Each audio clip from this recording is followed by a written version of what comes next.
The first person to really leave a footprint and, well, we might actually say kicked off the ball game here on the trade approach is Gordon Elcourt.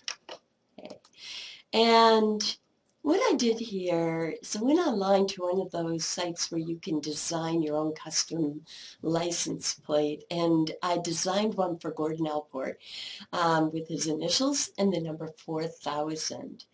Now, the reason I put the number 4000 is this is the guy who actually sat down with with an English dictionary, okay, and counted the number of personality traits in the English language and found out it was over 4,000.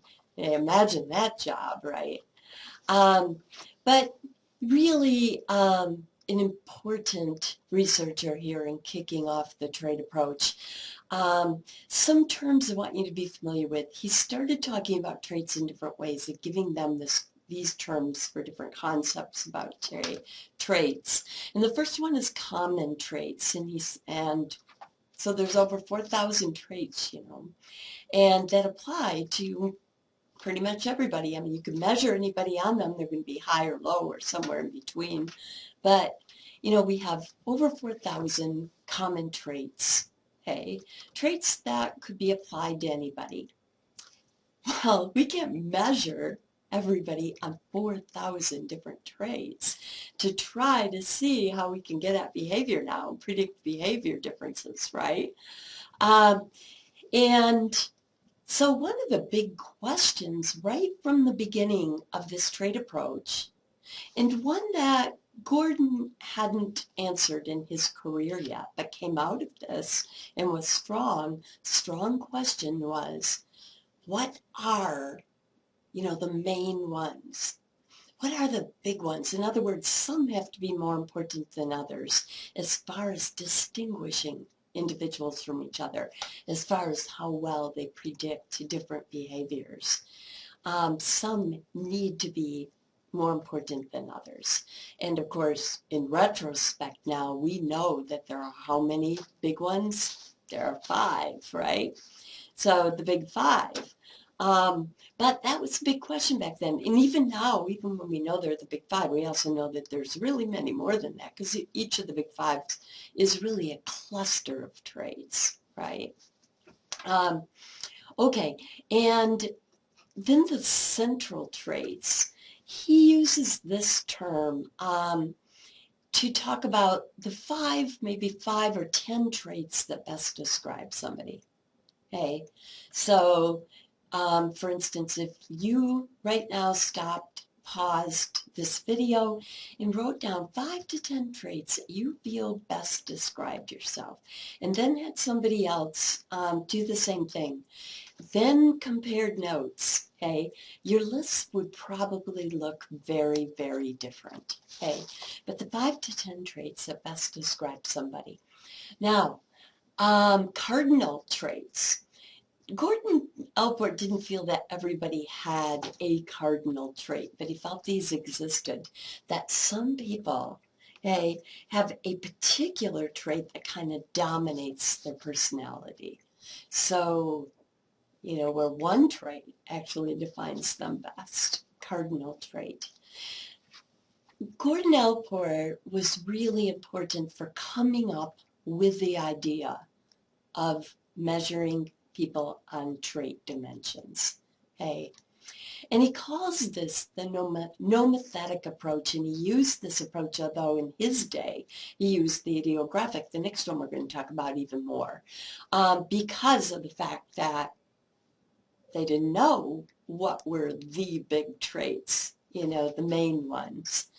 To measure people on, but he was the first one to come up with this idea that we've got all these common traits in the English language I'm pointing to here, all of these common traits, right? So why can't we take this nomothetic approach and, we could take any one of these, put them on a continuum, and then measure people based on that, okay, to see where they land on that continuum. And so he started doing that, but again, You know, the research is not very focused. Not much comes out of it until they really discover what are the main ones. Okay? But he really started this idea of this approach, a nomothetic approach, the one we use most in research today. Now, he also worked with another approach, especially in therapy situations.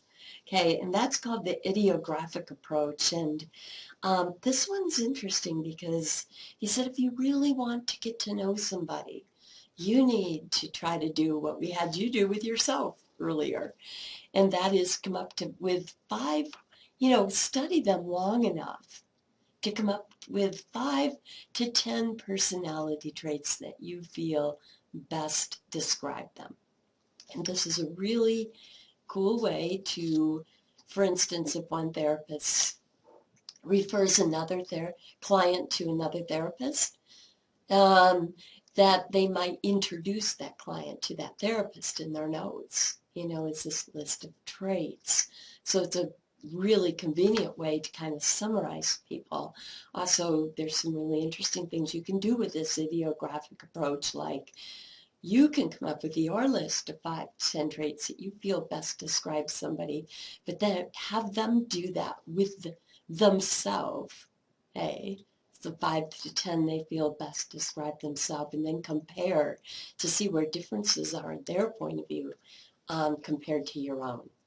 Now, Gordon Allport, when you did your reading for today, you know that a term that is highly associated with Gordon Allport was this term, functional autonomy.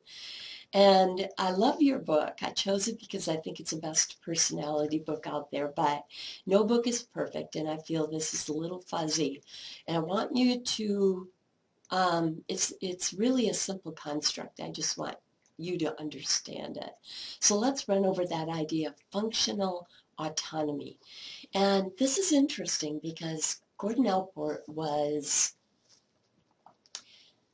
trying to explain why it is that adult behavior of an individual oftentimes resembles childhood behavior.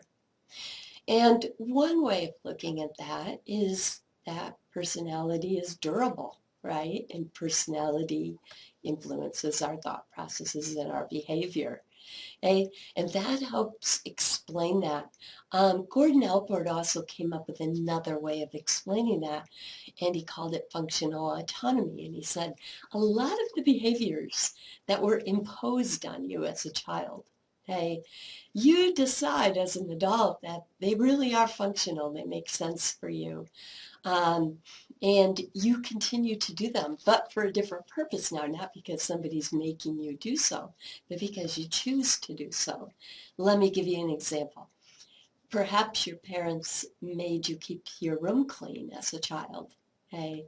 And they imposed that on you. It was not voluntary, they imposed it, but at some point as an adult, you realize that this was very functional, that you like maybe coming home to a neat place. And so you autonomously perform that behavior, not because somebody makes you, because it's very functional for you.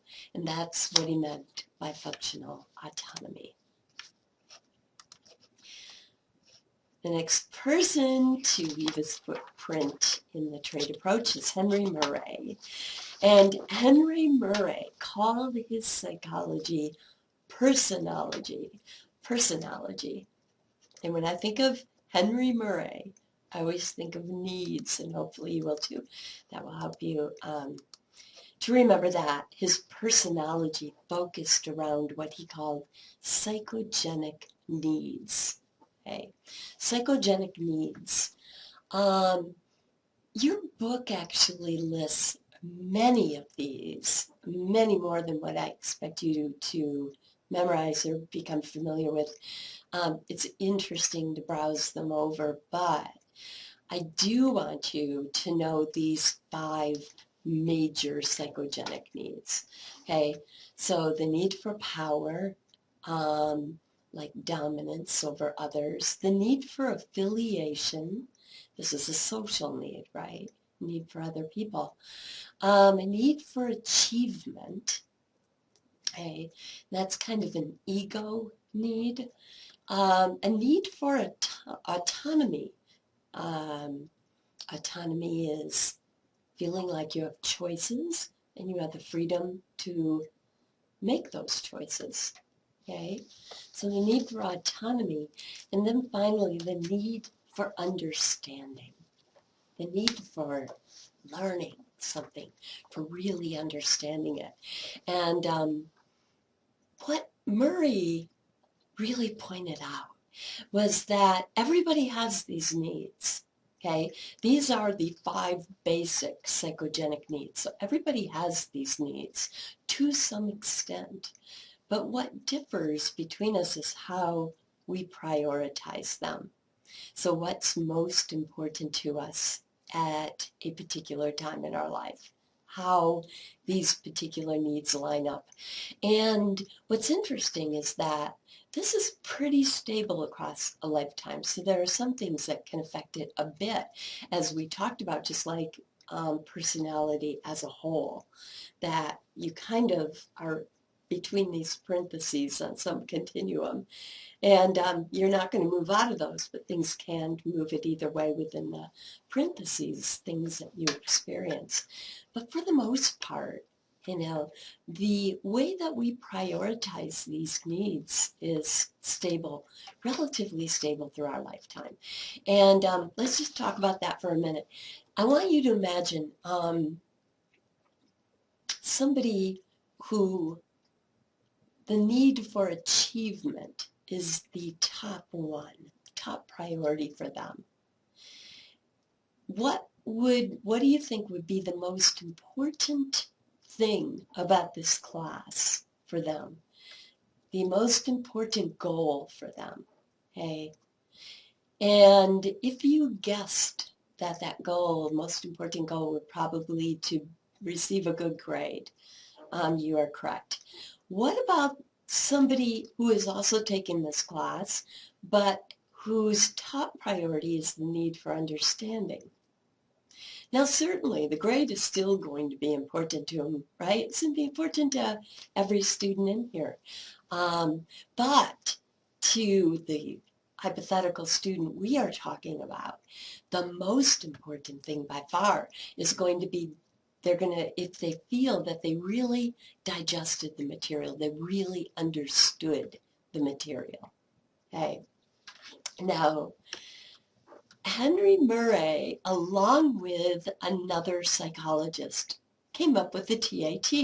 He felt that the psychogenic needs were largely housed in the unconscious. You might say, well, if he's working with the TAT and he felt psychogenic needs are largely housed in the unconscious, why isn't he in the psychodynamic approach? Because of his psychogenic needs, right? This is huge, and this is what he did all his research on. And remember, needs are a part of traits. That's how we define trait in the trait approach. So, but this is review for you. You already know about the TAT, also known as the thematic apperception test, and you know that that's a projective test looking at unconscious influences. Okay, so he and another psychologist came up with this test, wrote it, okay, and Harvard actually considers that to be one of the best publications coming out of that school, was the TAT. So there's one other concept in the book, in this section, that I feel might be a little fuzzy. In other words, a little convoluted in the book, but it's important and it's interesting. So I want to make sure you have a good understanding of it here. So let's talk about Henry Murray's interaction with the press that you read about. Interaction with the press. Okay. Murray, remember that one of the goals now of personality psychology was, well, there are 2 major goals, right? One of them is try to figure out what the big traits are. The most important traits of the 4,000. the ones that distinguish between people best and predicted behaviors best. So predicting behavior being a goal. Okay?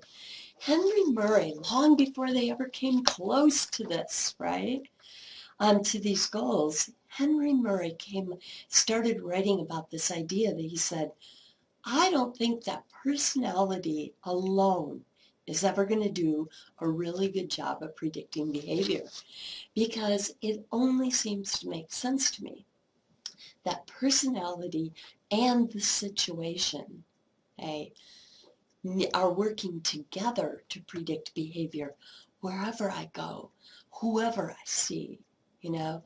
And so this really, is kind of forecasting the criticism that Michelle is going to come up with, that we're going to read here down the line. Okay, so very important kind of forecasting that Henry Murray did when he wrote about this interaction with press. You might wonder, why is he calling it interaction with press? He felt that the person, in other words, personality, right? The person, the environment, the situation, presses on the person. So that the personality and the press, so the press of the personality and the press of the situation both interact, okay, to influence or determine behavior. It's a great way to think of it.